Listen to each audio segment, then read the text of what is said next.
सुबह का सूरज गांव की धूल भरी पगडंडी पर जैसे थककर उगता था। रघु चौपाल के पास बैठा लकड़ी के छोटे टुकड़े से मिट्टी में कुछ लिख रहा था।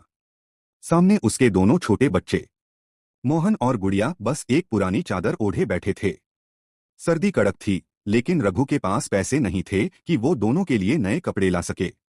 कभी यही रघु शहर में मजदूरी करता था, भारी बोझ उठाकर थक जाता, मगर शाम को जब अपने बच्चों की फोटो देखता तो सारी थकान उतर जाती।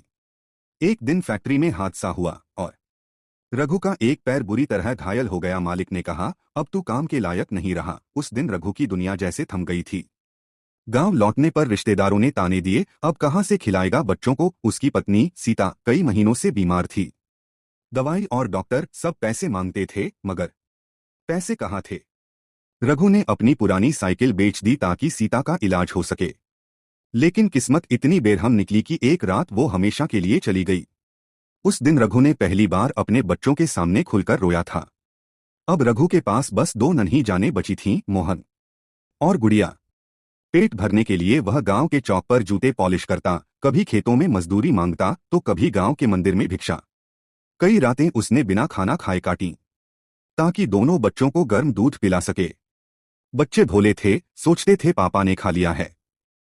एक दिन गुड़िया ने कहा, पापा मैं भी काम करूंगी ताकि आप थके नहीं। रघु ने मुस्कुराकर उसे अपनी गोद में उठा लिया और बोला, नहीं बिटिया, तुझे पढ़ लिख कर अफसर बनना है, मेरे जैसे मजबूर नहीं होना। उसके शब्दों में दर्द भी था और वचन भी। धीरे धीरे उसने गांव के स्कूल में बच्चों का दाखिला करा दिया। खुद सुबह सुबह लकड़ियां बेचने जाता और दोपहर को गांव के मंदिर के बाहर बैठकर लोगों के जूते चमकाता। बच्चों की कॉपी किताबों से भरा झोला देखता तो उसकी आंखों में उम्मीद झलकती थी।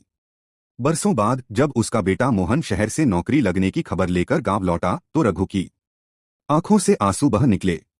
उसने अपने बेटे को गले लगाकर कहा, अब मेरी मजबूरी खत्म हो गई बेटे, अब तू दोनों का भविष्य है। गुड़िया भी अब शिक्षक बनने की पढ़ाई कर रही थी। गरीबी अब भी थी, लेकिन अब वह लाचारी नहीं थी, बल्कि गुजरे दिनों के संघर्ष की यादें थी।